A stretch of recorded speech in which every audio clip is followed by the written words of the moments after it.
पोपट हा पक्षी आपल्या सर्वांच्या परिचयाचा आहे. हा एक बुद्धिमान पक्षी असून त्याला शिकवल्यास मानवी भाषा सुद्धा शिकता येते. त्याला मिठू या नावाने सुद्धा ओळखले जाते. पोपटांच्या अनेक प्रजाती आहेत.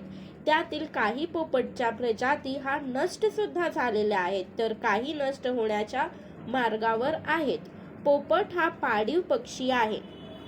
पोपटाच्या अनेक प्रजाती रंगबिरंगी असून त्याला संपूर्ण जगभरात आढळून येतात. पोपटांचे एकूण 370 प्रजाती आहे. त्यात काही नष्ट झाले आहे आणि काही आताही आहे.